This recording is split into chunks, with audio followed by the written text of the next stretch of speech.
Time and Place by GingerBaggins. Chapter 7, Baby Steps. Hermione stepped into the ministry that morning bearing 2 flasks of coffee and a startling amount of shame. She had spent the whole weekend stewing in her misery and regret. Regret that she couldn't let go of the hope she still placed in her parents' recovery, despite there never being any improvements. Regret for the fact she had let herself drink knowing that she'd not eaten in 2 days.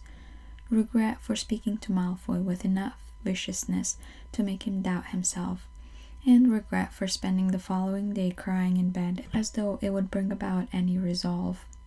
She'd woken early this morning, kept from slumber as her mind whirled to think of a way to rebuild the fragile bridge that had recently formed between Malfoy and herself. She'd been so brutally dishonest with him in the pub because, of course, there was a bit more sentiment involved in the retrieval of his wand.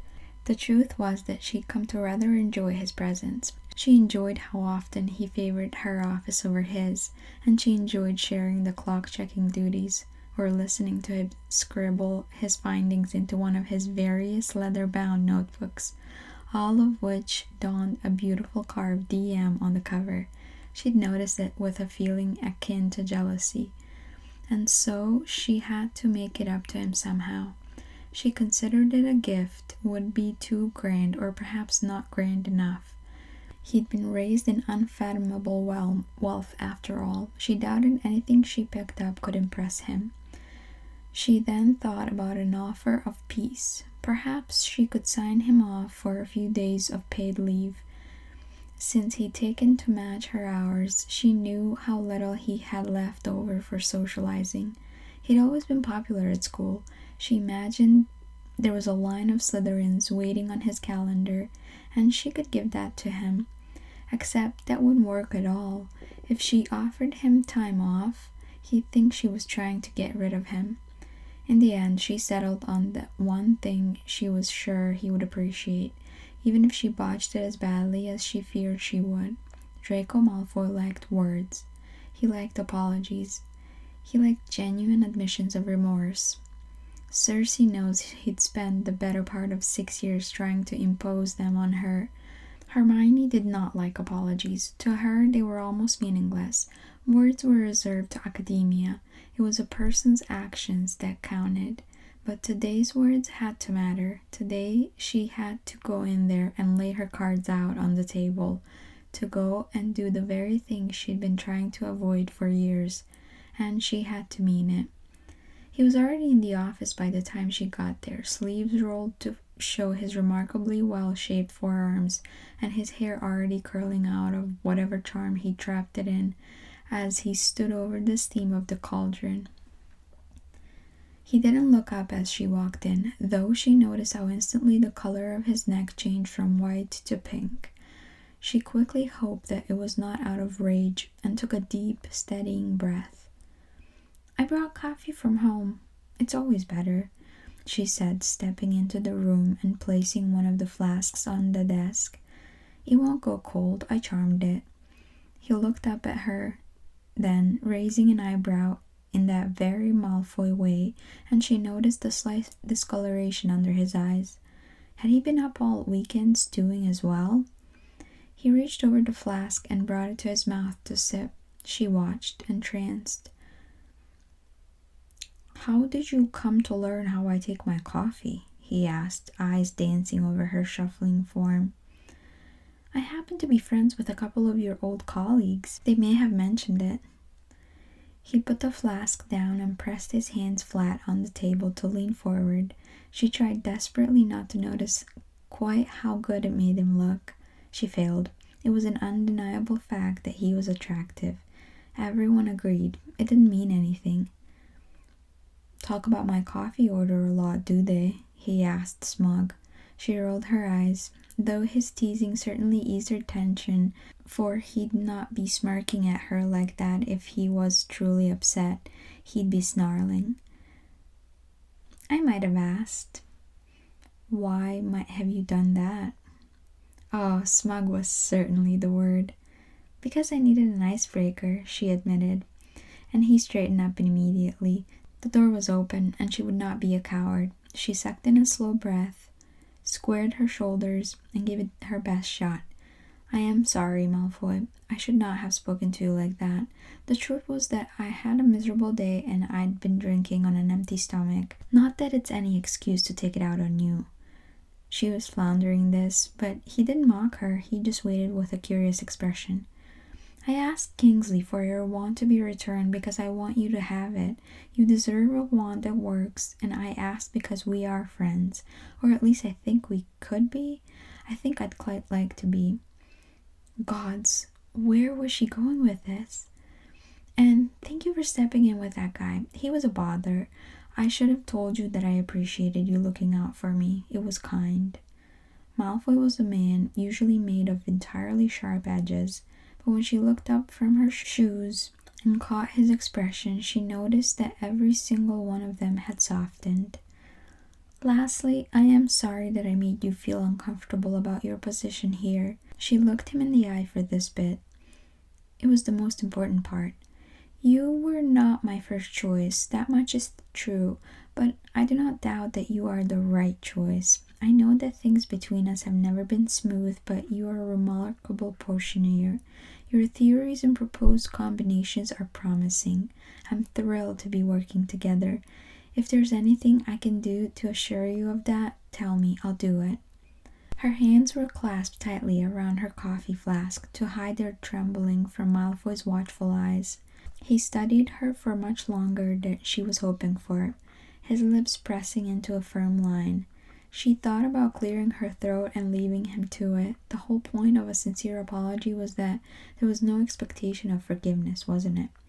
So he was well within his right to...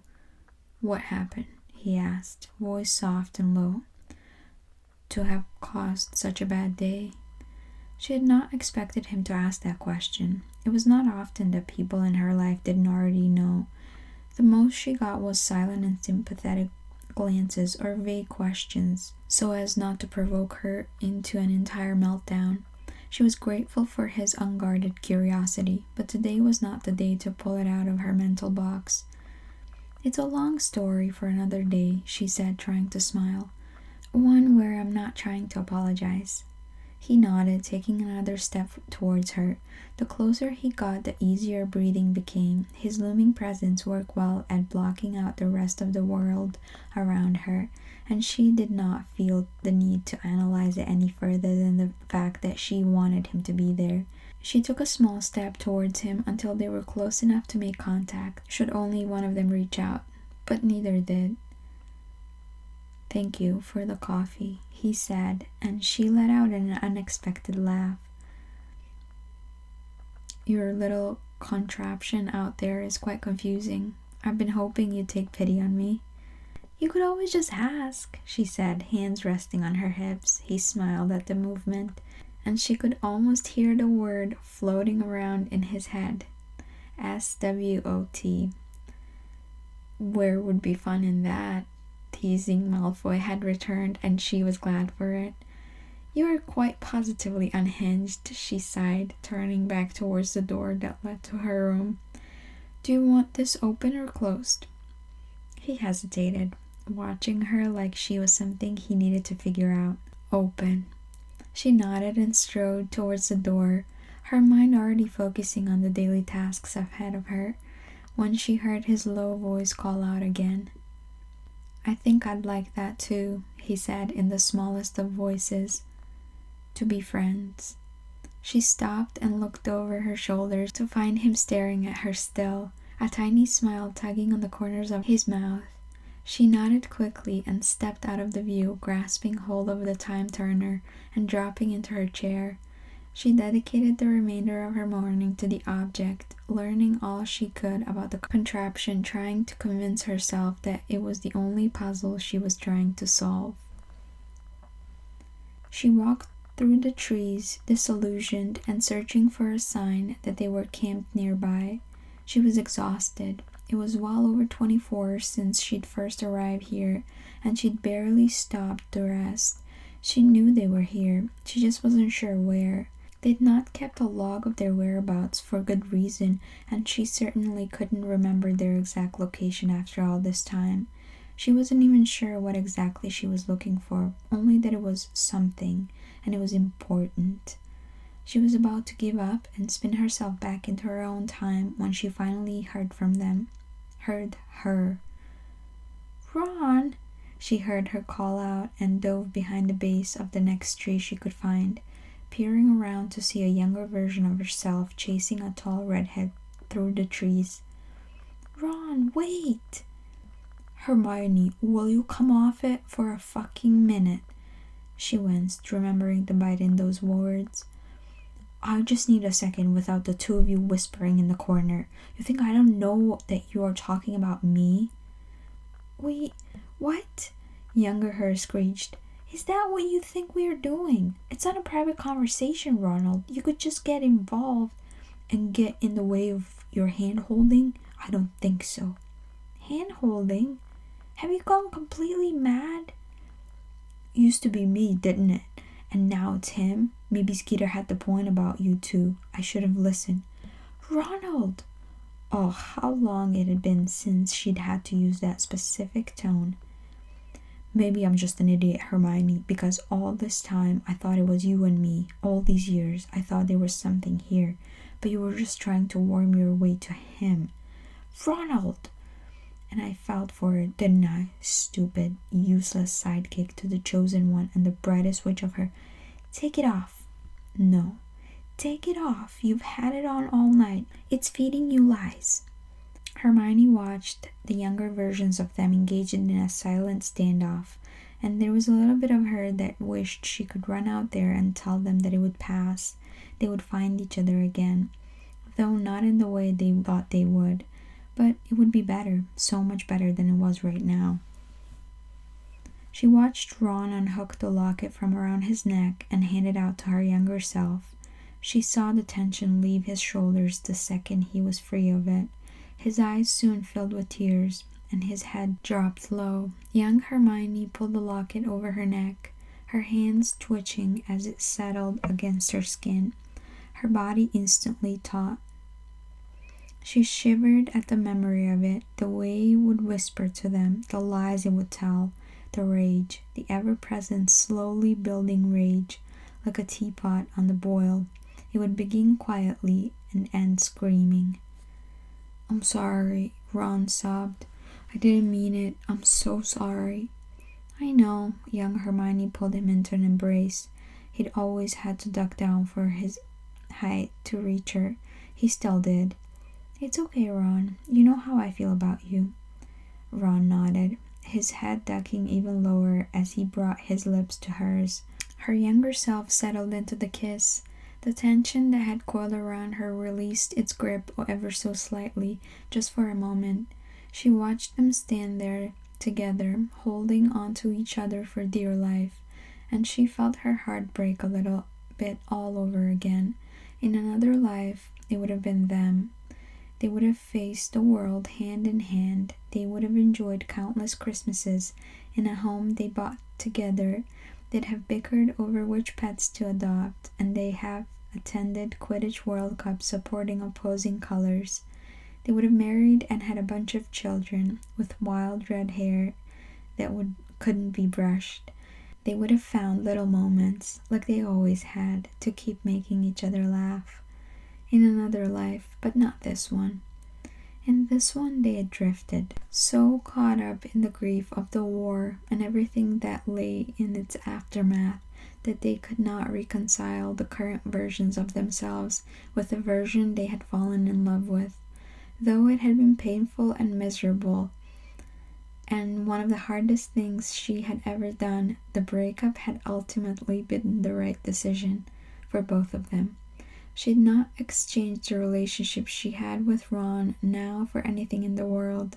Harry and he were her own little Horcruxes. Each of them carried a piece of her soul, and she knew she carried a piece of theirs. No matter who else was on the periphery of their lives, Ginny, Luna, Neville, Kingsley George, even Draco Malfoy, it had always been and would always be the three of them. And so she could only smile as she watched the younger versions of her and Ron embrace. glad they had each other in that moment when things had been so terribly bleak. When they finally went back to the tent, she followed them at a distance, suddenly remembering that she was on this sadistic trip down memory lane for a reason. She was looking for something they had missed the first time around, something that she'd already found. Something had won them the war. She watched them all night, watching her younger self embolden the words that still recognized her even years older. She listened to the three of them talk about the days ahead. She listened to Potter watch on the radio and tried not to cry as Lee Jordan read the names of her now long deceased schoolmates. She'd only come here once before. Most of her visits were to places they did not go the first time around. It couldn't be the locket. Ron had destroyed it, so there was very little point in returning to this time. But she remembered the tent. She remembered how buried she became under research, how all of it could be laid out on the table they were currently sitting around. She was older now, wiser, more experienced. She had the upper hand of foresight and hindsight all at once. If she could only get in there, if she could only look. She'd have to wait until they were asleep, and whichever one of them was on guard duty that night went to check the wards, but she was already pushing it. Malfoy had only began brewing his experimental potions at the start of the week, and none of them had been successful enough for testing. In fact, one of them had burned off the whole of his left eyebrow. He'd made a show of not caring about it, but he'd also worn a large hat for the next 12 hours while it grew back with the aid of a potion. He'd also made a point of keeping only the right side of him visible whenever she went in to speak with him. She'd at one point heard the loudest, most dramatic sigh a grown man could muster, and she knew he was gazing into the little pocket mirror he pretended not to carry. She giggled at the thought and watched as wild black hair darted out of the tent. She held her breath, silently cursing herself and Draco Malfoy's bloody left eyebrow. "Harry?" her younger self called, stepping out of the tent. "Did you hear something?" She was still wearing the locket. Her hands were trembling the way she always remembered they always did after significant exposure. She'd continued to wear it all night anyway. They each had taken far too many liberties with that thing, and they each suffered the consequences of it. "I thought," young Harry started, and it was frightening to hear how different he sounded. Nothing like a jovial man she knew now. This Harry was sharing a mind with Voldemort, a living Horcrux, and none of them knew. She'd started suspecting not long after this night, when it had become the two of them rather than the three of them, when she'd had nothing to study but Harry himself. "It's nothing. I'm being paranoid." "I'll take the first shift," she said, stepping aside and ushering him back into the tent. "Can't fall asleep with this thing on anyway." Hermione sighed. She knew herself far too well. She had no chance of sneaking past. Harry or Ronald? Sure. She'd spent years learning exactly how to pull the wool over their eyes. She'd catch herself in a heartbeat, and she already knew that she hadn't.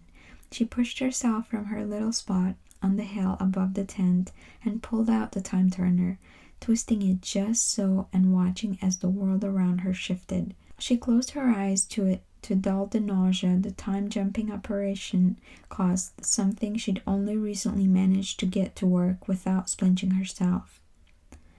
When she opened her eyes, she was back in the ministry office, back in her real life, 6 years from when she'd stood only moments ago. "Granger?" a groggy voice called. She spun to see Malfoy laying on the chase, which he'd pulled from his office and planted in the corner of hers. His eyes were half closed, his hair tousled, his glasses off, and his chest covered not by a button-down, but a cotton-white shirt. "What are you doing?" she asked, placing the turner back in its case. "What time is it?" "It's 3 a.m, he said, and she stilted. "You were due back at 6 last night." "Oh," was all she could say. She knew she'd been on the limit. I called Kingsley, he said, pushing himself into a seated position. Guilt shot through her as she watched him wince and stretch his spine. This happens sometimes. I assume he assured you? Yes, he said, narrowing his sleepy eyes at her. He didn't seem nearly as worried as I expected him to be about his missing golden girl.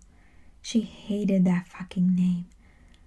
What are you still doing here? She asked, keen to move away from Kingsley and any questions that may follow. I wanted to make sure you got back, he said, looking somewhat guilty. Why? He looked up at her then, something burning in his eyes that she could not place. That's what friends do, isn't it? Right, friends. They were friends now. Real friends who cared enough to sit up until 3 a.m. to make sure the other one got back in their own timeline. What would you have done if I didn't come back? She asked, biting back a grin. His mouth pulled into that smirk that she had come to expect only from him. Begun work on my resume? Prick, she muttered. Well, I've been on my feet for about 30 hours now, so I'm going home to shower and sleep in my own sheets. Where were you? He asked, taking in her disheveled appearance. She could lie to him very easily. She'd not told anyone about the true nature of her various projects, but she was exhausted, and he'd already taken the unbreakable vow. It was his work too, and he'd bloody waited up for her. So she just sighed and ran her fingers through her knotted curls, trying to separate them. She could at least let him know half of it. Loch Etive, 9 years ago. It was like she'd hexed him. The color drained from his face so suddenly, and his relaxed posture straightened so quickly. It was slightly unnerving. I imagine you'd had quite enough of camping by now, he said, trying to keep it light, and failing to do so. He knew his attempt had fallen flat, so he took a deep breath and asked what she could tell he'd wanted to do in the first place. Why are you going back to the war? Is something wrong? Not yet, she hummed. It's already done. I just haven't done it yet. That makes no sense, he said, shaking his head. Kingsley thinks we missed something the first time around. That's why this Turner was found in the possession of Voldemort's remaining loyalists, riddled with dark magic. She did not miss how he still flinched at the name. They weren't using it to stop us back then. He thinks they were going to use it to stop me now. I haven't figured out what it is that I'm looking for. Not yet anyway, but it's something important enough to tip the scale of the war. He was silent for a long time, far too long. Long enough that she poured herself a coffee, hesitating for a second before refilling the machine and pouring him one as well. He didn't even spare a look towards the mug as she set it down in front of him, nor at her when she took the space next to him on the chase and kicked her feet up on the small table. He barely moved a muscle for what could have been 10 minutes. She was almost falling asleep by the time he finally spoke in hushed, heavy tones. You are still fighting, he said, turning to look at her. The war ended years ago, but you are still in it. She nodded. In a way. Then I'm in it too, he said, and she began to shake her head. Please, hear me out. We were on the opposite ends of the war. There will be things I know that you do not. I can help, even just with research. Malfoy, let me be on the right side of this thing just once, he said, looking at her with wide, pleading eyes. Blue, she noticed, not silver after all. He was right, of course. His input would be useful in a way that her other friends could not be. He knew things they didn't. That's why he wasn't sitting in Azkaban. That's why he'd been employed by the ministry. He had information, and she would need all the information she could get. They already worked together. It was already a shared project, and he was already in the adjoining room to hers. It couldn't be nice to walk into his office and bounce ideas off of him, the way he bounced ideas off of her. He'd been second to her in most classes at school, besides potions, and it hadn't exactly been easy to beat him. He was studious, he was strategic. He'd played a significant part in the raid planning that Harry had told her about over the years, and he needed it. She could see that much by a second glance at him. And she trusted him. "Okay," she said, and his exhale was enormous. "I'll catch you up on Wednesday. For now, I need to sleep." He nodded, relieved, and offered to walk her to the flue. She knew where the flue was, of course. She'd been walking to and from that bloody flue for 6 years. There was no need for an escort. But she said yes, thank you very much, and waited for him to gather his belongings and floated the chase back into its usual place. She chatted mindlessly about going out with Ginny later in the week. He'd mentioned doing the same with his friend Theo. The name rang a bell. It felt normal, two friends walking and talking, all very normal indeed, until they got to the fireplace, until he'd stepped aside to allow her in first, until he'd placed his hand on the small of her back and guided her into place, until he'd handed her the pot of flue powder while holding her gaze. He'd held that stare while he whispered a good night that left her ears ringing. When she stepped out of the fireplace and landed on her sofa, she did not feel normal at all. She felt completely befuddled and positively electric. She didn't sleep for another 3 hours. Notes: don't expect me to explain time travel. I can't. I'm too stupid. This whole story is about apologies. More than anything else, so it's only fitting that I say sorry for how vague that aspect will be. And that's the end of chapter 7.